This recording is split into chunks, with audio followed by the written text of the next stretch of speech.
Now turn to Section 1 of your booklet. Section 1. A campus radio station is going to be in action. An interviewer is interviewing a man from the university for the survey. Listen to the conversation between them and circle the best answer from A, B, or C for questions 1 to 4. You now have some time to read questions 1 to 4.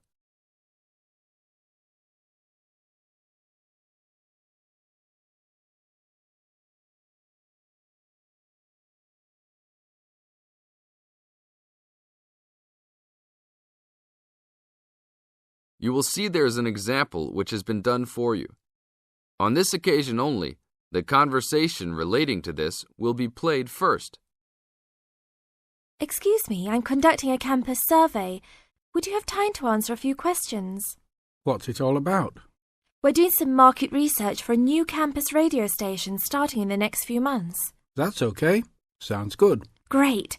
I'll just work through this form with you. And if we could start with some personal background information? Sure. Right. If I could have your age, please. 26. Okay, good. The teacher being interviewed is 26 years old, so B is circled. Now, we shall begin. You should answer the questions as you listen, because you will never hear the recording for the second time. Listen carefully and answer questions 1 to 4. Excuse me, I'm conducting a campus survey. Would you have time to answer a few questions? What's it all about? We're doing some market research for a new campus radio station starting in the next few months. That's okay. Sounds good. Great. I'll just work through this form with you. And if we could start with some personal background information? Sure. Right. If I could have your age, please. 26. Okay, good. And are you a student, teacher, or in another job? Well, I'm a tutor, but I'm also a postgraduate student, so I don't know what you might call me. What do you think? Okay, well, I'm more of a teacher, really. Fine. And would you mind if I asked about your salary, or I could leave it blank? No, that's okay. It's $20,000 a year. Thanks. Right. Now about your current listening habits. What would you say is your main reason for listening to radio? Well, I'm usually busy during the day at work, so I usually only listen to the radio at night. It helps me relax and unwind, even if I'm studying. Good. And how many hours a day on average do you listen to the radio? Well, not a lot really. I'd say just over an hour all told. Now you have some time to read questions 5 to 10.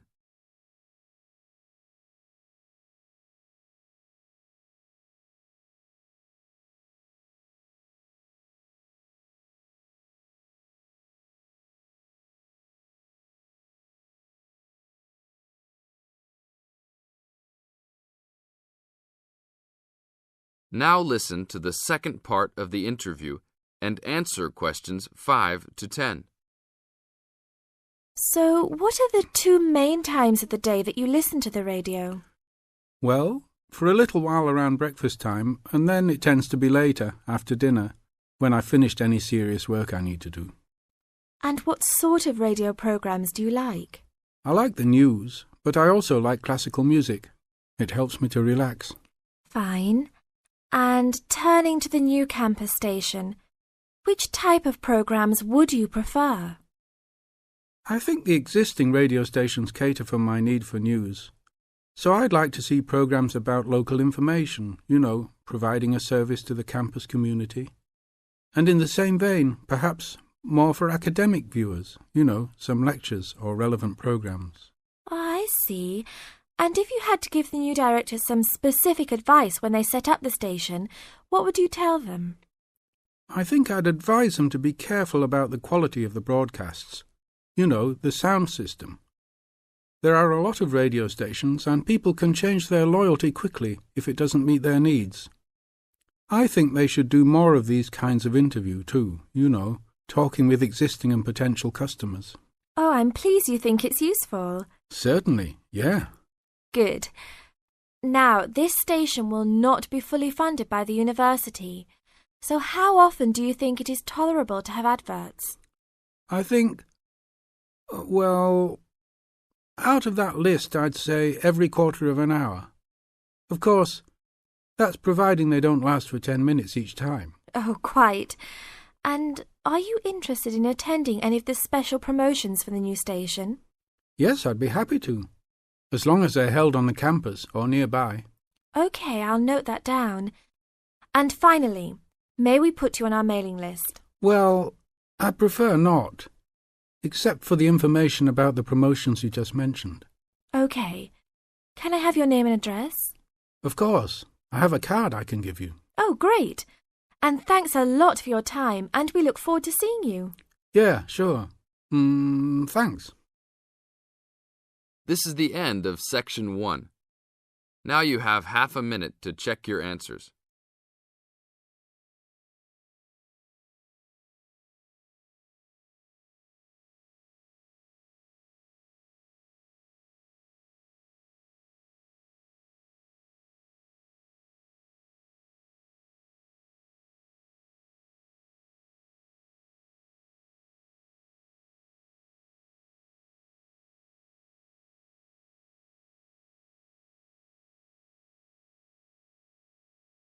Now turn to Section 2. Section 2. You are going to hear a talk given by Madeline. She is going to introduce the recreational facilities on campus and in town. First, you have some time to look at questions 11 to 20.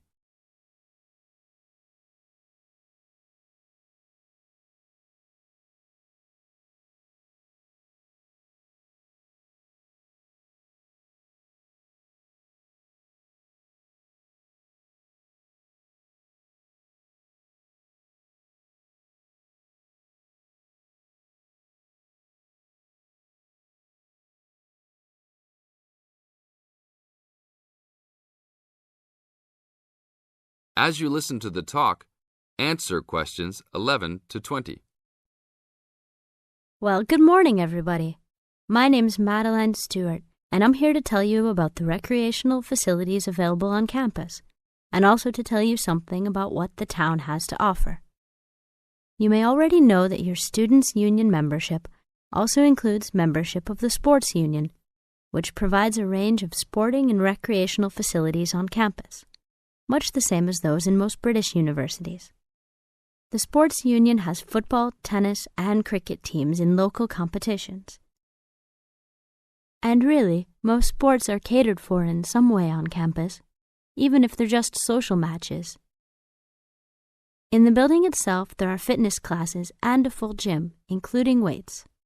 The Sports Union can also provide cheap tickets to some major sporting events. And to keep you up to date with everything available, there's a weekly newsletter distributed around the campus. You should check this to find out the names and phone numbers of the contact people for each sport or activity you're interested in. Yes, did you have a question? Yes, apart from what you've just said, does the Sports Union offer individual help in any of its activities, for example, in getting fit and healthy? Yes, we do. The Sports Union has a fitness assessment clinic every Friday, staffed by the resident sports trainer, who can provide advice on the best program for you and refer you to various charts. I'm sure you all realize that for any medical assessment or health problem, you should go to the University Medical Service. The sports trainer can also advise you on a suitable training program using the weights. And now on to Ashbury. For a town of its size, Ashbury has some unusually good leisure and sporting facilities, most of which are near the center of town and easily reached by bus from this campus. There's a new, well, almost new, Olympic-sized swimming pool.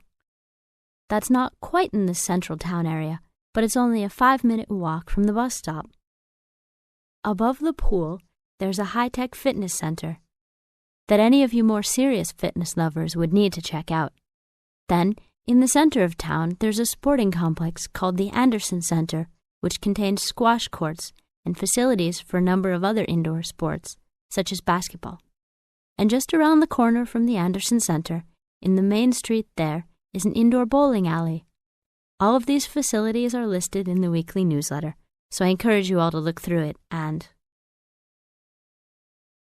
This is the end of Section 2. Now you have half a minute to check your answers.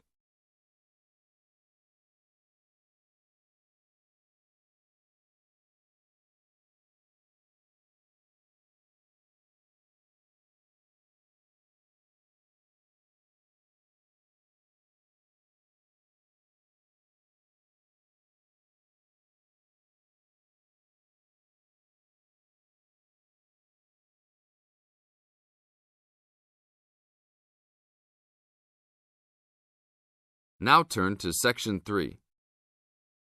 Section 3. You are going to hear a conversation among Dr. Archer, Larry, and Judy, talking about the new term. First, you have some time to look at questions 21 to 26.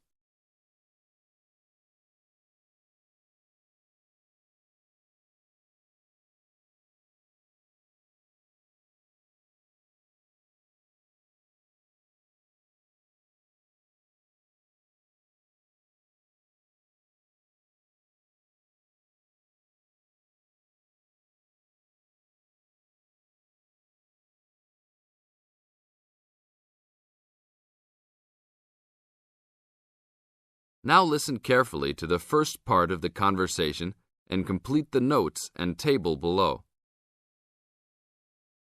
Okay, everybody, welcome back to the new term. I hope you've all had a good break and that you're keen to start on your research project. What I'd like to do this morning is to give you a chance to ask questions about the project, requirements, ways of approach, how to get help if you need it. Today is informal. It may be already written on paper, but it's nice to have an opportunity to have it confirmed. So, any questions? Dr. Archer, is there a confirmed due date yet to hand it in? Yes, I can now confirm that it's 16th of July, not 15th as first advised. Okay? And what about the word limit? Well, there is some flexibility on this, but in general it's 8 to 10,000 words. Ah, I see. And you can choose your topic, anything from years 2 and 3. Yes?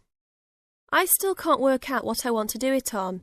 In that case, you should see your course tutor to agree on your final topic, and you should also be aware that there is special assistance available at the library on library resources if you need help on that. Can I just check on the deadlines for everything? Certainly. Look, let me write it on the board when each stage should be completed. First of all, you've got to work on your basic project outline, and that's due in to your course tutor by 21st of February, which is only 2 weeks away, so you need to get cracking on that. Do we have to include a full reference list by then too? No, your reference list is due on 6th of April, which is 1 week later, so you have time to discuss this with your tutor. And when should we be doing the research? Well, that's over a 1-month period, essentially April to May. And the write-up? Well, you need to do quite a bit of research before you get going on your writing, so that's really May to July, with the due date for handing in on the 16th. Any more questions? Now look at questions 27 to 30.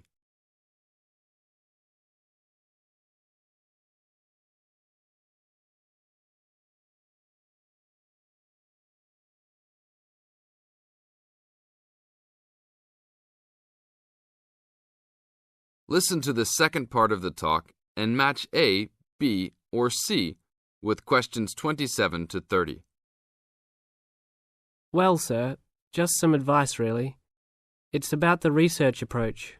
Would you advise us to use some case studies? Well, Larry, I know these can be difficult to arrange sometimes, but I really feel they are of great benefit in this subject. You can always talk to your tutor if you're having difficulty. Yes? I've looked over some previous research projects that are in the library. Is that a good idea, sir? I heard. Okay. I don't think you should go through them in detail, especially at this early stage, or you might end up being influenced by them more than you realise. But yes, it really is about the best guide you can have to what's required to what's expected in this type of project. Sorry, Judy, I butted in on you. That's all right. It's just that I noticed one project was a joint one. They work together as a pair. Is that a good idea? Yes, I remember that paper. Working in a pair can have some advantages, but to be frank, this is meant to be an individual project, so it's best to work on your own. About using subjects, is it okay if we use family members? Your own relatives? I don't see why not. They probably offer some advantages in terms of availability, although you need to guard against possible effects on your research outcomes. So, you can if you want. Perhaps you should discuss this with your tutor if you plan to use relatives, so you can approach it in the best way. Okay, thanks. Okay then. Well, I hope we've been able to sort out a few things. You're welcome to see me at any time, or drop me a note if you have any more queries. Fine, thanks. This is the end of Section 3. Now you have half a minute to check your answers.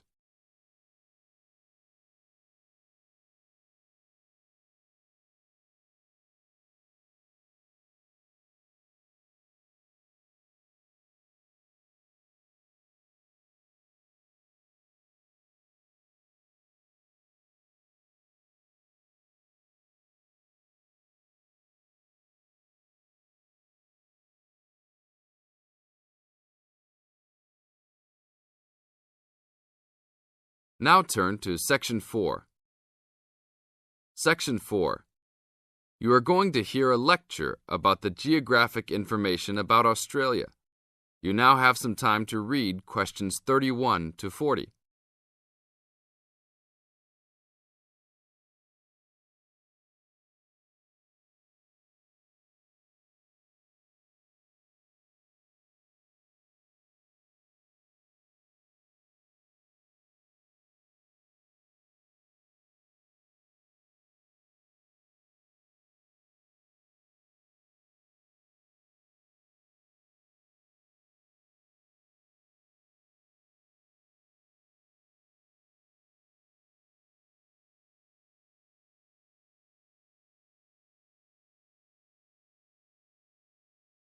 Now listen to the lecture and answer questions 31 to 40 by choosing the best answers from the choices. Good morning, everybody. We'll continue to look at Australia, and today look at one of its greatest natural challenges, water for the agricultural sector. As the only nation to occupy an entire continent, Australia has a unique environment, with much of it very flat and dry. One notable feature of the Australian continent is that it is the lowest of the continents. The average elevation is less than 300 metres, compared with the world's mean of 700 metres, and its highest mountain is only 2,228 metres, so it is overall a very flat country. It is also dry.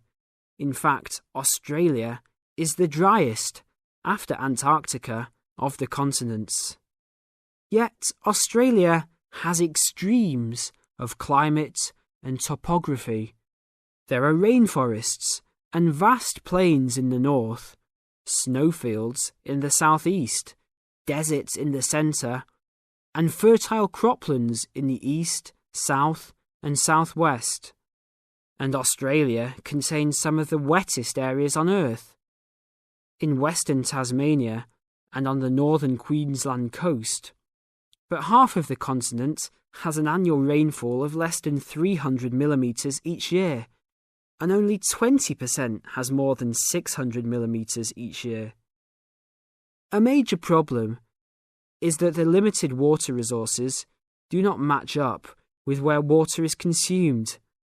The major water resources are in northern Australia and Tasmania, whereas most of the agriculture and people are in southeastern mainland Australia.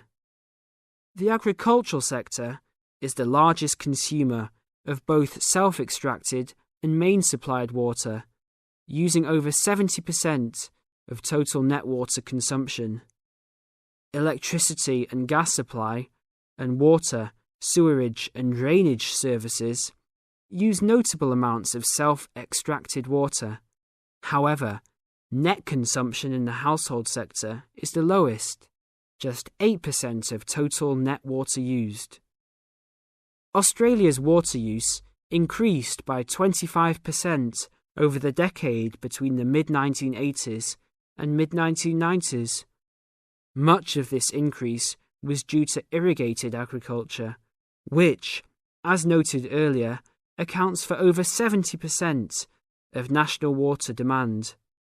Since the mid-1990s, the growth and profitability of irrigated agriculture has outstripped the dryland agriculture sector. Irrigated commodities contributed almost a third of total farm exports in the mid-1990s.